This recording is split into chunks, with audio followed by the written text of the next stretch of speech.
Hello friends, welcome back to Shani classes. First of all good evening to everyone. Hopefully आप अच्छे होंगे।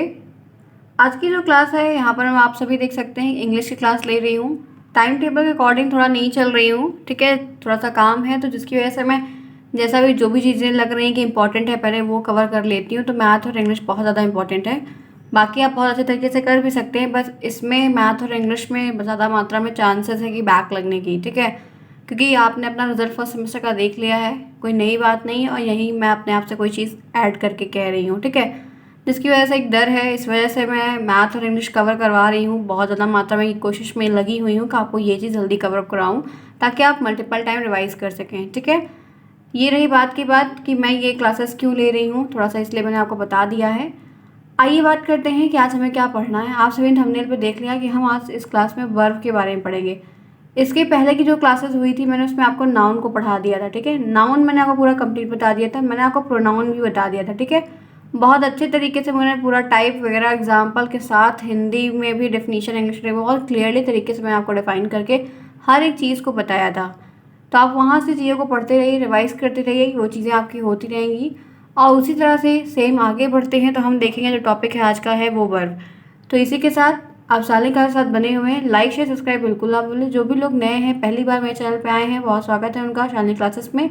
Channel को subscribe करिए, video को लाइक करिए, दोस्तों में शेयर करिए। कोई भी डाउट आप मुझे कमेंट बॉक्स में पूछ लीजिए।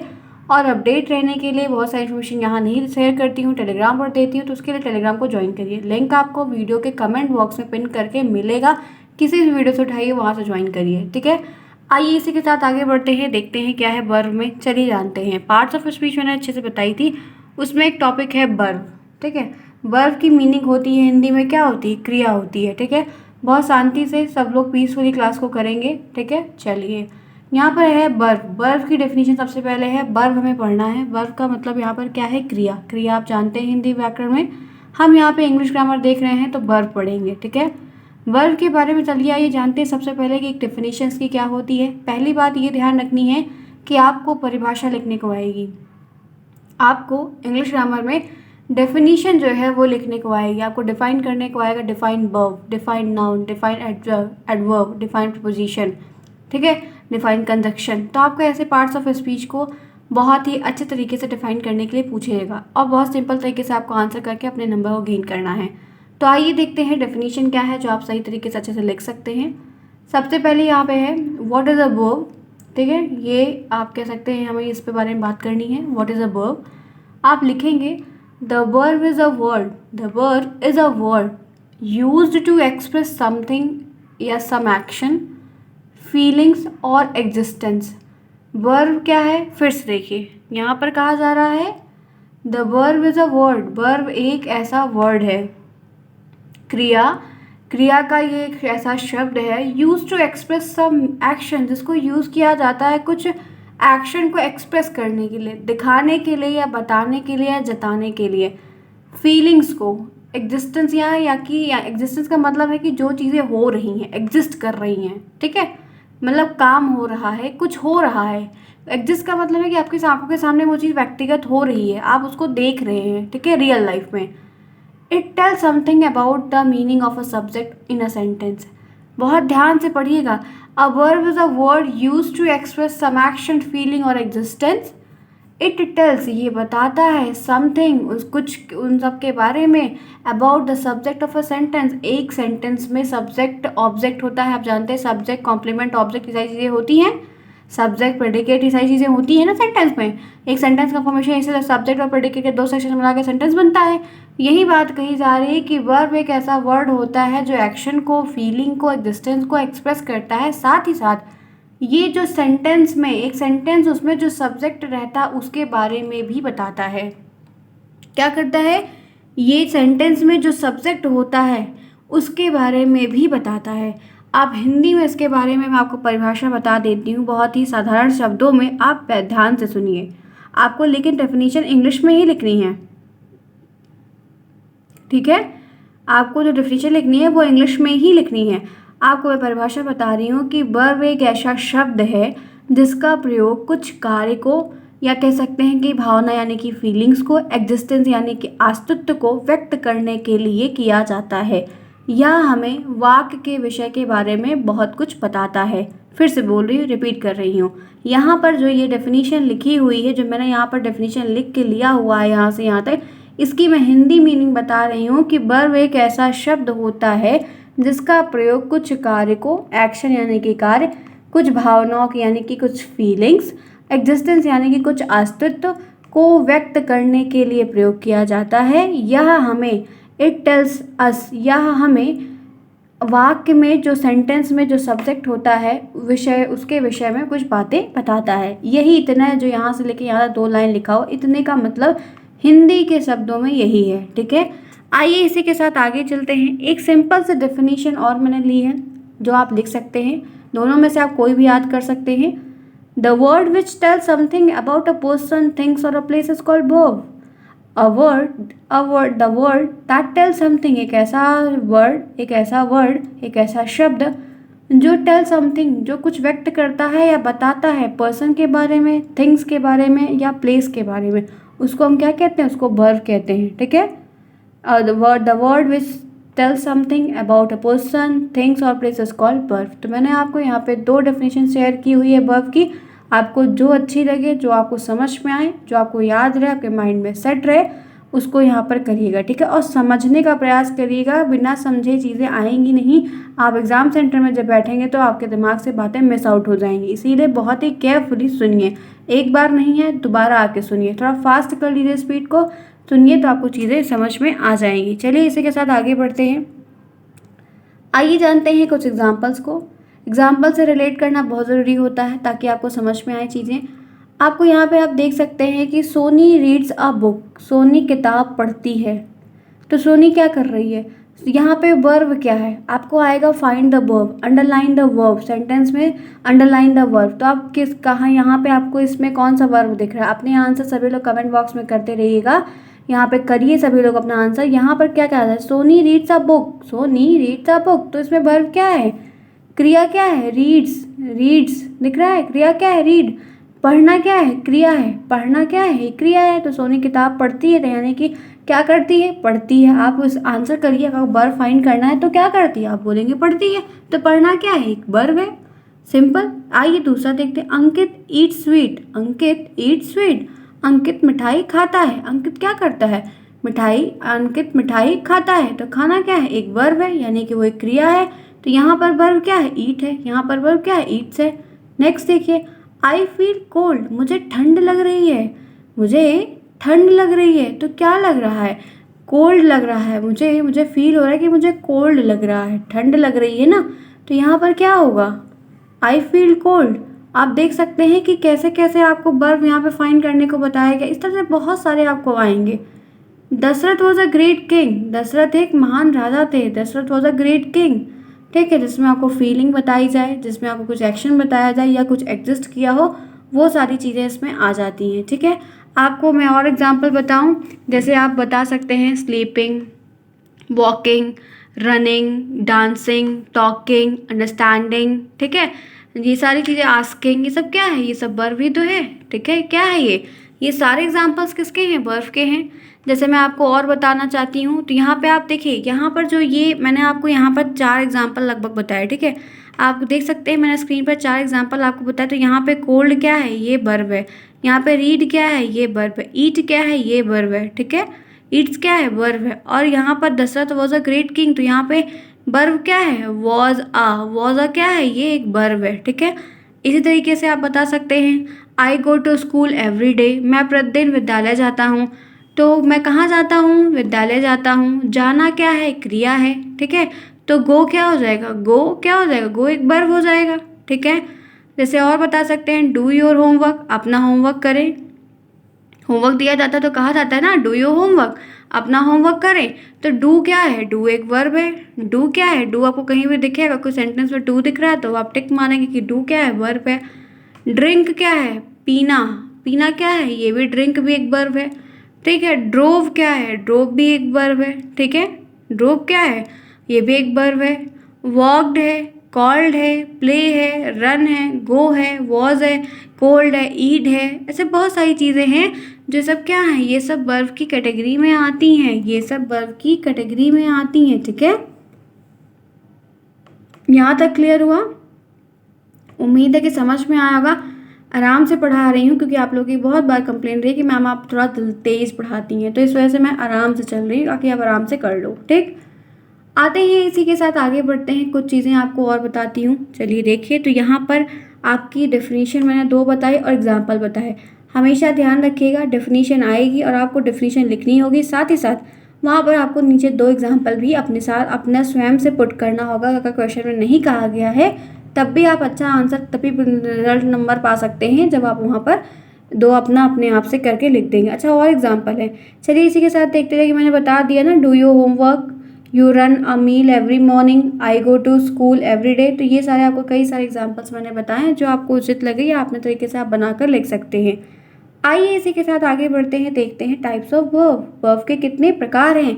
टाइप्स ऑफ वर्ब, तो यहाँ पर आपको सबसे पहले बता दूँ 2 प्रकार होते हैं। इसमें बहुत सारे प्रकार और भी आते हैं, 2 प्रकार मेनली हो रहे हैं यहाँ पर आप देख सकते हैं कि मेन वर्ब, ठीक है, प्रिंसिपल वर्ब, मुख्य क्रिया, ये दोनों एक ही हैं। मेन वर्ब करिए या प्रिंसिपल वर्ब करिए, बोथ आर सेम। हिंदी में कहते हैं मुख्य क्रिया, ठीक है। इसको कभी कभी यहाँ पे जान लीजिए कि फुल वर्ब भी कहते हैं। क्या कहते हैं इसको? कभी कभी आपको फुल वर्ब मिलेगा, कभी कभी यही आपको ऑर्डिनरी मिलेगा। क्या मिलेगा? कभी कभी आपको यही ऑर्डिनरी वर्ब मिलेगा, कभी कभी आपको यही वर्ब लेक्सियल वर्ब मिलेगा। लेक्सिकल कहते हैं, LEXICAL, ठीक है। ध्यान रखिएगा, क्या क्या बताया मैंने इसका नाम, एक मेन वर्ब, दूसरा प्रिंसिपल वर्ब, तीसरा मैंने आपको बताया फुल वर्ब, ठीक है, फुल बताया। चौथा मैंने आपको क्या बताया? ऑर्डिनरी वर्ब बताया, ऑर्डिनरी वर्ब बताया, ठीक है, ORDINARY। और लास्ट वाला क्या बताया? Lexical, LEXICAL। तो ये सब इनके आपको नाम देख सकते हैं, अलग अलग मिलेंगे, है सेम ही चीज़ें, ठीक है। इसी के साथ दूसरा यहाँ पे हेल्पिंग वर्ब है, जिसको ऑक्सिलरी वर्ब भी बोलते हैं, हेल्पिंग वर्ब भी बोलते हैं, और ऑक्सिलरी यानी कि सहायक क्रिया। अब आइए इसी के साथ आगे बढ़ते हैं, चलते हैं और देखते हैं कि दोनों चीज़ें क्या अलग अलग यहाँ पर दी गई हैं, ठीक है। समझ में आ रहा होगा, उम्मीद है कि आप सभी समझ पा रहे होंगे कि वर्ब क्या है। बहुत साधारण शब्दों में मैंने डेफिनेशन बताई, उससे रिलेटेड 2-4 एग्जाम्पल बताए। अब हम उसकी टाइप पे आगे बढ़ रहे हैं। अगर कोई अभी भी डाउट होगा, आप मुझे कमेंट बॉक्स में बी फ्रैंकली मुझसे आस्क कर दीजिएगा कि आपको ये टॉपिक नहीं समझ में आया, ठीक है। चलिए आगे चलते हैं, देखते हैं मेन वर्ब। सबसे पहले यहाँ पर बात हो रही है मेन वर्ब की, तो जानते हैं ना कि मेन वर्ब होता क्या है, तभी तो हम आगे की चीज़ों को समझ पाएंगे आसान तरीके से। चलिए, मेन वर्ब में यहाँ पे बात सबसे पहले जो निकल के आती है, मेन वर्ब यानी कि मुख्य क्रिया, ठीक है। ये होती क्या है ये समझ लिए पहले। मेन वर्ब में आप देख सकते हैं कि कुछ ऐसी चीज़ें इन्वॉल्व होती हैं जो आमतौर पर विषय के होने की क्रिया स्थिति को बताती हैं। जो आप मेनली देख सकते हैं कि कोई काम जो हो रहा है वो क्रिया और उसकी जो स्थिति है उसको ये रिप्रेजेंट करती हैं, उसको ये मुख्य क्रिया रिप्रेजेंट करती हैं, बहुत तरीके से डिफाइन करती हैं। समझ में आ रही है बात? ये बात ध्यान से करते हुए समझते हुए चलिएगा कि चीज़ें कैसे हैं और कैसे प्रश्न आपको बताने होंगे, ठीक है। यहाँ पर एक डेफिनेशन मैंने ली हुई है, that verb which express the central meaning of a sentence is called main verb. जो मेन बात होती है, जो मेन एक सेंटेंस है उसमें सब्जेक्ट है, उस सब्जेक्ट ने कोई काम किया है, वही चीज़ मेन है। तो वही कह रहा है, वही मैंने बताया कि विषय के होने की क्रिया और स्थिति को दर्शाती है ये, ठीक है।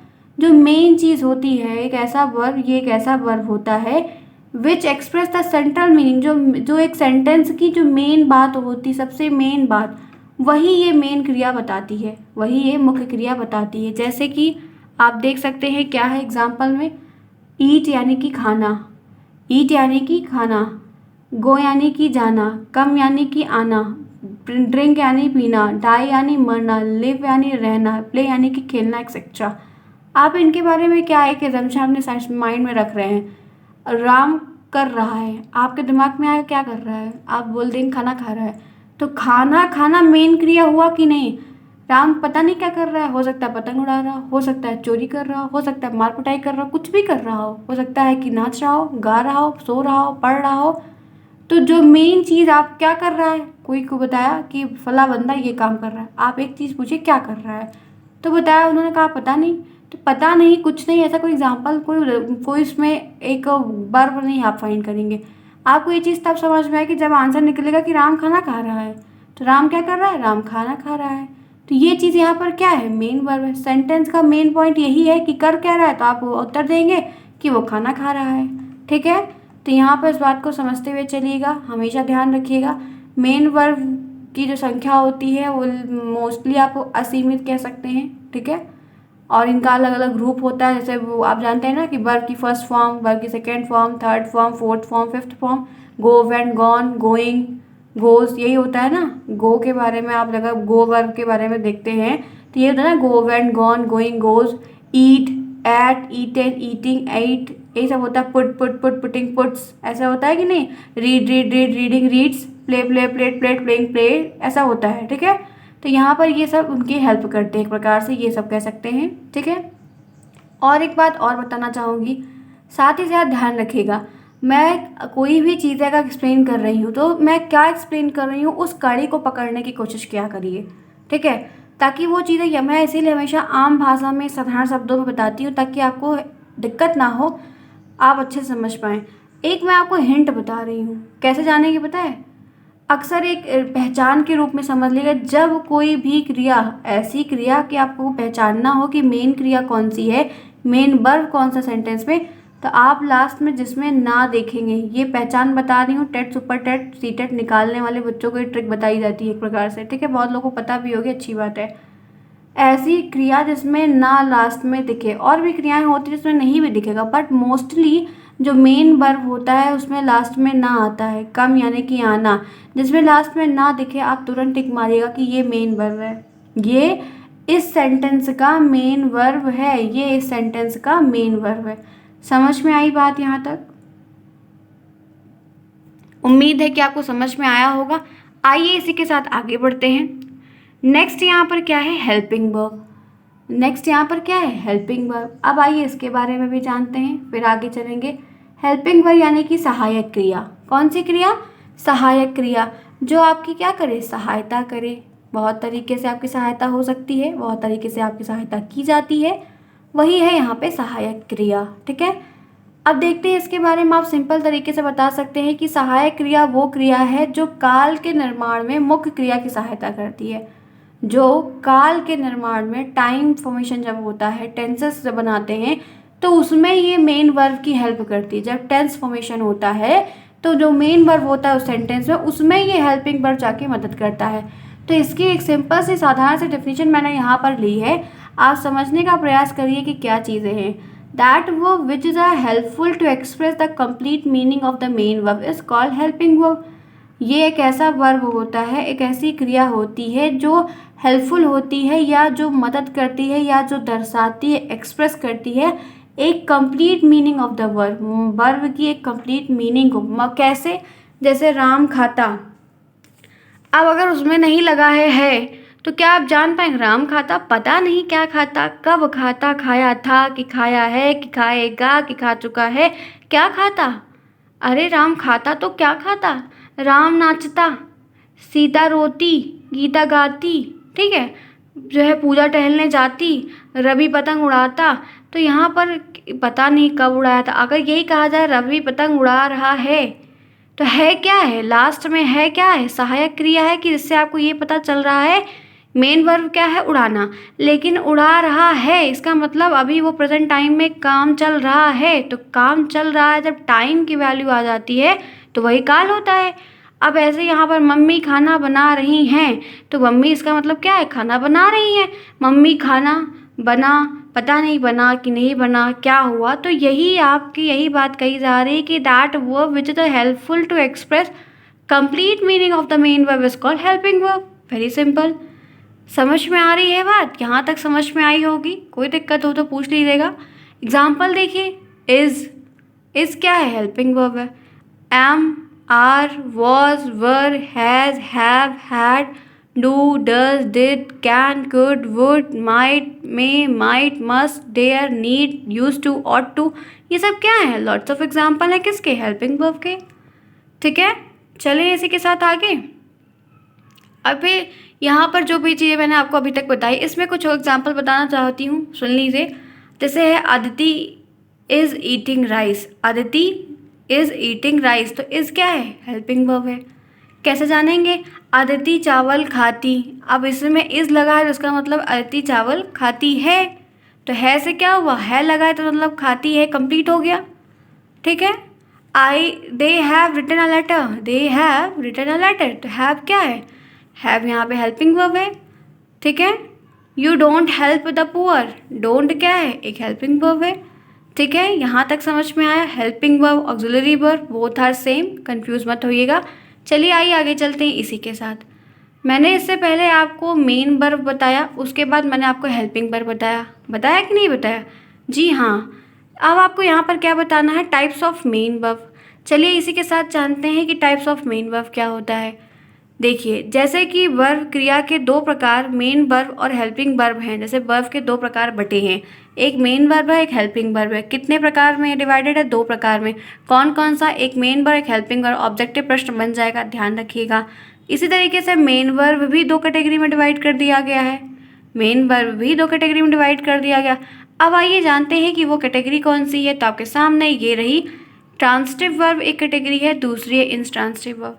ट्रांसटिव वर्ब को सकर्मक कहते हैं, इंट्रांसिटिव वर्ब को अकर्मक क्रिया कहते हैं, ठीक है। अभी मैंने आपको हिंदी में क्रिया नहीं पढ़ाई है, हो सकता है आपको थोड़ा कम समझ में आए, जिन्हें आता है बहुत अच्छी बात है, शांतिपूर्वक क्लास को बनाए रखें और अच्छे से सुने। देखिए यहाँ पर जो ट्रांसटिव वर्ब और इंट्रांसिटिव वर्ब है, इसके बारे में चलिए आइए जानते हैं क्या क्या चीज़ें होती है। सकर्मक क्रिया में क्या होता है, कर्म होता है, यानी कि ऑब्जेक्ट होता है। अकर्मक क्रिया में ऑब्जेक्ट नहीं होता, यानी कि कर्म नहीं होता है। बस सिंपल सी बात है, यही इतना आपको इंग्लिश ग्रामर में पढ़ना है और समझना है। तो मुझे नहीं लगता है कि कोई प्रॉब्लम होगी, ये तो बहुत ही आसान तरीके से मैं आपको यहाँ पे बताने वाली हूँ, आप अच्छे से रिलेट कर पाएंगे और बहुत ईजीली समझ पाएंगे। चलिए बढ़ते हैं आगे, आइए देखते हैं ट्रांसटिव वर्ब, दैट मीन्स सकर्मक क्रिया, ये क्या है इसको जानते हैं। That main verb which take one और more object is called transitive verb. Sentence में जब एक या दो से ज़्यादा कर्म की बात दिखे, ऑब्जेक्ट की बात दिखे, तो तुरंत आप टिक मारिएगा कि ये ट्रांसटिव वर्ब है। क्या करिएगा, तुरंत आप टिक करिए कि वो ट्रांसटिव वर्ब है। सकर्मक क्रिया एक ऐसी क्रिया होती है जो विशेष क्रिया को दर्शाती है, कोई इसमें जो विशेष चीज़ हो रही है उसको बताती है, ठीक है। जैसे सैंग, रोट, लाइक, बहुत चीज़ें हैं जो अलग अलग चीज़ों में आप बता सकते हैं, ठीक है। तो ट्रांसटिव वर्ब समझ में आया। ट्रांसटिव वर्ब का उदाहरण चलिए आइए देखिए, तब आपको समझ में आएगा कैसे। वह दुकान चलाता है, वह एक कोई बंदा है राम, वह दुकान चलाता है, he runs the shop, he runs the shop. आपको बोला गया कि आप ट्रांसटिव वर्ब इसमें फाइंड करें, बताओ कि ये सेंटेंस ट्रांसटिव वर्ब है या नहीं। तो वह क्या है, एक सब्जेक्ट है, सब्जेक्ट के बारे में बताया जा रहा है, तो सब्जेक्ट के बारे में कौन बताता है, वर्ब बताता है, ठीक। दुकान चलाता है, चलाना क्या है, यहाँ पे आप देख सकते हैं क्रिया है, चलाना क्या है, एक क्रिया है यहाँ पर क्या है, दुकान चलाता है, यहाँ पर ये है क्या है, ये हेल्पिंग वर्ब है, ये क्या है, ये मेन वर्ब है। अब आपको बताना है ट्रांसटिव वर्ब क्या है। तो देखिए, मेन वर्ब ही जो है, ट्रांसटिव वर्ब जो है मेन वर्ब का पार्ट है। तो ये बात समझ जाइए कि जो मेन चीज़ें होती हैं, जिस पे बात की जा रही है, जिसके इर्द गिर्द बात की जा रही है, वही होगा। तो वह क्या है, सब्जेक्ट है, और ऑब्जेक्ट क्या है, दुकान है। चलाना क्या है, क्रिया है, यही है मेन वर्ब। है क्या है, हेल्पिंग वर्ब है। तो समझ में आया ना कि एक सेंटेंस दिया रहेगा, कैसे आप फाइंड करोगे। जैसे अभी आपसे प्रश्न, आपने मुझे बताया कि राम दुकान चलाता है, वह दुकान चलाता है, मैंने आपसे पूछा, आप ऐसे बता रहे हो कि वह चलाता है, वो क्या चलाता है, कार चलाता है, बाइक चलाता है, तब गाड़ी चलाता है, ट्रक चलाता है, एरोप्लेन उड़ाता है, क्या करता है। तो मैं पूछूंगी ना कि अरे बंदा वो करता क्या है, आप यही बोलोगे ना। तो यहाँ पर क्या है कि आप बोलोगे मुझे कि वो दुकान चलाता है, वो एक शॉपकीपर है। तो मुझे पता चल गया ना कि वो बंदा जो फला फला है वो दुकान चलाता है। तो दुकान क्या हो गई, ऑब्जेक्ट हो गई। और जिस सेंटेंस में आपको ऑब्जेक्ट मिलेगा, यानी कि आप जब क्या का प्रश्न करोगे कि क्या है, क्या का जब उत्तर मिलेगा आपको उस सेंटेंस से, तो जाहिर सी बात है कि वहाँ पर ट्रांसटिव वर्ब ही होगा, ठीक है। चलते हैं दूसरा एग्जाम्पल एक और देखते हैं। मैं आप लोगों को एक कलम देता हूँ, I give you a pen, I give you a pen, मैं आप लोगों को एक कलम देता हूँ। मैं यहाँ पर क्या है, सब्जेक्ट है। आप लोगों को किसको देता हूँ, आप लोगों को, तो आप लोगों क्या है, ऑब्जेक्ट है। अच्छा क्या देता हूँ, तो कलम देता हूँ, देना क्या है, मेन वर्ब है। हूँ यहाँ पर क्या है, ये हेल्पिंग वर्ब है। तो मैं आप लोगों को कलम देता हूँ, तो ऑब्जेक्ट पता चल गया, सब्जेक्ट पता चल गया, ठीक है। यहाँ पर ये कभी कभी सेंटेंस में आपको दो कर्म भी देखने को मिलेंगे। ये कलम यहाँ पर क्या है, ये भी ऑब्जेक्ट है, ये आप लोगों का ऑब्जेक्ट है। तो कभी कभी सेंटेंस में 2 से 3 ऑब्जेक्ट भी देखने को मिल सकते हैं। कंफ्यूज मत होइएगा कि एक सेंटेंस में एक ही ऑब्जेक्ट आपको देखने को मिलेगा। देता हूँ क्या है, मेन वर्ब है, देता यही मेन वर्ब है, यही फाइंड करना था, हूँ क्या है, हेल्पिंग वर्ब है। समझ में आई बात? आइए आगे चलते हैं इसी के साथ। दूसरा क्या है, इंट्रांसिटिव वर्ब, यानी कि अकर्मक क्रिया। इंट्रांसिटिव यानी कि जिसमें कर्म ना हो। डिफिनीशन देखिए, सबसे पहले डिफिनीशन आती है, ध्यान रखिएगा। That main verb which does not have an object is called intransitive verb. एक ऐसा वर्ब जैसा एक सेंटेंस फॉर्म हो रहा है जिसमें कोई ऑब्जेक्ट ही नहीं है, ऑब्जेक्ट होता ही नहीं है, वो क्या होता है, वो होता है इंट्रांसिटिव वर्ब। ठीक है, समझ में आ रही है बात? यहाँ पर ट्रांसिटिव वर्ब में क्या होता है कि जो कर्म, जो सब्जेक्ट है, जो सेंटेंस में कर्म का प्रभाव पड़ता है, लेकिन यहाँ पर इसमें क्या होता है, कर्म का प्रभाव सब्जेक्ट पर पड़ता है। यहाँ पर एक ऐसी क्रिया को दर्शाती जिसका प्रभाव केवल सब्जेक्ट पर ही दिखता है, ऑब्जेक्ट होता ही नहीं है। जैसे आप बता सकते हैं डॉग बार्क्स, बार्क होता है ना, dog barks, dogs bark, dog bark. अब कुत्ता भौंक रहा है, आप कहेंगे क्या भौंक रहा है, पता नहीं क्या भौंक रहा है। कुत्ता भौंक रहा है तो भौंकना क्या है, एक क्रिया हो रही है, लेकिन वो क्या भौंक रहा है, अरे कुछ क्या का कोई जवाब है आपके पास? क्या का कोई पक्षी उड़ रहे हैं, बर्ड्स फ्लाई, बर्ड्स फ्लाई, पक्षी उड़ रहे हैं। उड़ना क्या है, फ्लाई क्या है, वो तो समझ में आ रहा है कि हाँ वो क्रिया कर रहे हैं, लेकिन क्या उड़ रहे हैं, क्या उड़ रहे हैं, कोई जवाब निकल रहा है? आप कहेंगे नहीं, आप कहेंगे क्या, नहीं। जैसे आप फ्लाई की बात ले लीजिए, आप जैसे बोलेंगे पूजा, पूजा जहाज, जो उड़ाने वाले जहाज बनाते हैं कागज़ की, पूजा जहाज उड़ा रही है। तो मैंने पूछा कि पूजा क्या कर रही है, तो आप बोलेंगे जहाज उड़ा रही है। ठीक है, मैंने पूछा कि पूजा क्या कर रही है, तो पहले आप बोलेंगे उड़ा रही। फिर मैंने दोबारा पूछा कि अरे क्या उड़ा रही है, तो आप बोलोगे मैम पूजा एक कागज़ की बनाई हुई जहाज़ को उड़ा रही है। ठीक है, तो मुझे ऑब्जेक्ट पता चल गया ना, मुझे काम पता चल गया, मेन चीज़ पता चल गई ना। लेकिन यही आप कहिए कि पूजा जो है, मतलब पूजा नहीं, पक्षी उड़ रहे हैं, तो पक्षी क्या उड़ रहे हैं, इसका क्या का कोई उत्तर मिल रहा है? तो आप कहेंगे नहीं। जब आपको इस क्या का उत्तर ना मिले ना, तो आप यही मानना कि वो इंट्रांसिटिव वर्ब है, उसमें कर्म नहीं है। जैसे कि मैं हंसता हूँ, मैं हंसता हूँ, आई लाफ, आई क्या है, आप कह सकते हो सब्जेक्ट है, हंसना क्या है, लाफ यहाँ पे क्या है, ये एक इंट्रांसिटिव वर्ब है, मेन वर्ब है। हूँ क्या है, ये हेल्पिंग वर्ब है। लेकिन क्या कोई ऑब्जेक्ट दिख रहा है इस सेंटेंस में, क्या कोई ऑब्जेक्ट आपको दिख रहा है, कहीं ऑब्जेक्ट है? आप कहेंगे नहीं, कोई ऑब्जेक्ट नहीं है, तो ये क्या है, ये आप तुरंत टिक करेंगे कि ये एक इंट्रांसिटिव वर्ब है। आगे चलते हैं इसी के साथ, दूसरा देखते हैं। तुम जाते हो, यू गो, यू क्या है, सब्जेक्ट है, गो क्या है, जाना यानी कि क्रिया, इंट्रांसिटिव या मेन वर्ब। ठीक है, हो क्या है, ये हेल्पिंग वर्ब है। लेकिन तुम जाते हो, तो तुम क्या जाते हो, पता नहीं क्या जाते हो, अरे कहीं तो जाते होगे। ठीक है, ध्यान रखिएगा। तो लेकिन कोई उत्तर नहीं मिला, कोई ऑब्जेक्ट है ही नहीं, यहाँ पर कोई डेस्टिनेशन बताया ही नहीं गया है, तो यहाँ पर ये क्या है, ये सारे इंट्रांसिटिव वर्ब होते हैं। ठीक है, तो ये रही आज की क्लास, जो मैंने यहाँ तक आपको समझाई, बताई, उदाहरण दिया, समझाया, अच्छे तरीके से, पूरी तरीके से बताने की कोशिश की है। ध्यान रखिएगा, प्रश्न आपको आएंगे, काफ़ी इंपॉर्टेंट टॉपिक था ये वर्ब का। इस तरीके से बहुत सारे आपको प्रश्न आते हैं। टाइप बता दिया, टाइप को भी डिफाइन कर दिया, टाइप का उदाहरण भी मैंने आपको बता दिया है। तो ये रही आज ये वर्ब की क्लास। होपफुली क्लास इंटरेस्टिंग होगी, आप सभी रिलेट कर पाए होंगे, समझ में भी आया होगा। अगर आप सभी को समझ में आया है तो चीज़ों को रिवाइज करते जाइए, ताकि अच्छे से पेपर बढ़िया करिए, जो गलतियाँ फर्स्ट सेमेस्टर में हुई दोबारा ना हो। ठीक है, यही मैं चाहती हूँ, आपको चीज़ें क्लियर बता रहे हैं। ठीक, होपफुली ये क्लास इंटरेस्टिंग होगी। एक बात बताना चाहती हूँ साथ ही साथ, इस बात को ध्यान से सुन लिए, जिनको भी टीलेट सेकेंड सेमेस्टर की पूरी कंप्लीट नोट्स चाहिए, वो आपको मिल जाएगी मेरी तरफ से। ठीक है, आपको टेलीग्राम ज्वाइन करना होगा, वहाँ पे आपको एक लिंक मिलेगा अंदर ही, वहाँ से आप आइए, कमेंट करिए, तो मेरे जो टीम मेंबर हैं वो आपको नोट्स प्रोवाइड कर देंगे। ठीक है, अगर अच्छी लगती है क्लास, समझ में आता है, डेली क्लास को टाइम पे आइए, 8 बजे लाइव क्लास चलती है। नेक्स्ट क्लास में मिलते हैं नेक्स्ट डे, तब तक के लिए take care and thanks for watching to everyone.